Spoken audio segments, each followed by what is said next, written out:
तो ये तो हमने आपको हमारी संवाददाता शिवांगी की रिपोर्ट दिखाई।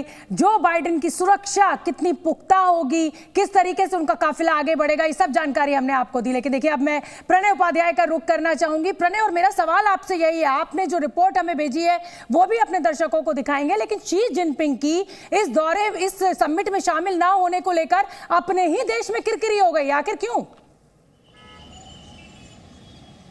बिल्कुल शोभना, भारत में जो G20 का आयोजन हो रहा है, कहा जा रहा है महा आयोजन है। दुनिया भारत की मेहमान नवाजी भी देखेगी और अंतर्राष्ट्रीय मंच पर भारत की मजबूती भी, लेकिन एक शख्स इसे नहीं देख पाएगा और वो होंगे चीन के राष्ट्रपति शी जिनपिंग, क्योंकि वो नहीं आ रहे हैं और उन्होंने फैसला किया है कि उनकी जगह उनके प्रधानमंत्री ली क़ियांग चीन का प्रतिनिधित्व करेंगे। क्योंकि कहा जा रहा है कि चीन के राष्ट्रपति इन दिनों घरेलू मोर्चे पर ही घिरे हुए हैं और ये जो सवाल हैं उनको कटघरे में खड़ा करने वाले, ये सवाल दरअसल उनकी ही पार्टी के बुजुर्ग उठा रहे हैं। और कहा जा रहा है अंतर्राष्ट्रीय मीडिया के मुताबिक कि चीन के राष्ट्रपति शी जिनपिंग, उनको लेकर पार्टी के जो बुजुर्ग हैं वो इस बात को लेकर सवाल खड़े कर रहे हैं कि दरअसल उन्हें तो चीन को चलाना ही नहीं आता है। क्या कुछ चीन में चल रहा है? क्यों आखिर केवल G20 ही नहीं बल्कि आसियान के शिखर सम्मेलन में भी शी जिनपिंग नहीं जा रहे हैं, किनारा कर रहे हैं? इसको जानने के लिए देखिए हमारी ये रिपोर्ट।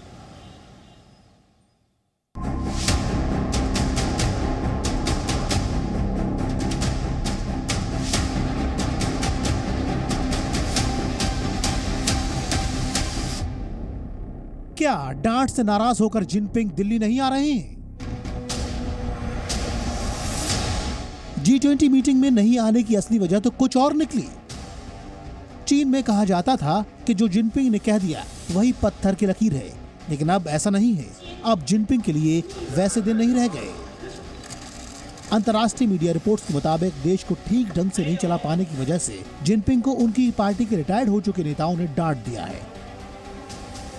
रिपोर्ट्स के मुताबिक जिनपिंग से कम्युनिस्ट पार्टी के बुजुर्ग नेताओं ने कहा कि अगर राजनीतिक, आर्थिक और सामाजिक उथल पुथल ऐसे ही चलती रही और कोई प्रभावी उपाय नहीं किए गए तो फिर पार्टी जनता का समर्थन खो सकती है। इसकी वजह से कम्युनिस्ट पार्टी के शासन पर खतरा पैदा हो सकता है। सीनियर लीडर्स ने जिनपिंग को स्पष्ट कर दिया कि वो और ज्यादा उथल पुथल बर्दाश्त नहीं कर सकते।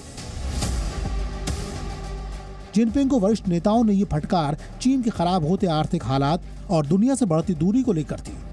इसके अलावा जिनपिंग के शासनकाल से चीन की जनता भी नाखुश है। बताया जाता है कि पार्टी के बुजुर्ग नेताओं से मिली डांट के बाद शी जिनपिंग ने रुख किया अपने उन करीबी सहयोगियों का जिनकी मदद से वो राष्ट्रपति की कुर्सी तक पहुंचे। अंतर्राष्ट्रीय मीडिया रिपोर्ट्स के मुताबिक चीन के प्रबंधन में नजर आ रही खामियां और उन पर उठ रहे सवालों के लिए राष्ट्रपति शी जिनपिंग ने पुराने राष्ट्रपतियों और उनकी नीतियों पर ठीकरा फोड़ा। माना जा रहा है कि इसी डांट फटकार की वजह से जिनपिंग ने भारत में G20 में आने का अपना प्लान टाल दिया और अपनी जगह प्रधानमंत्री ली क़ियांग को भेज रही हैं। I think at different points of time in G20, there have been some presidents or prime ministers who, for whatever reason, have chosen not to come themselves.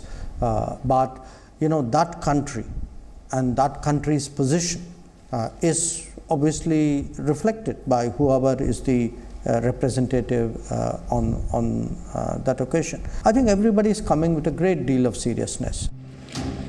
वैसे जिनपिंग ने अपने वरिष्ठ नेताओं की फटकार सुन ली।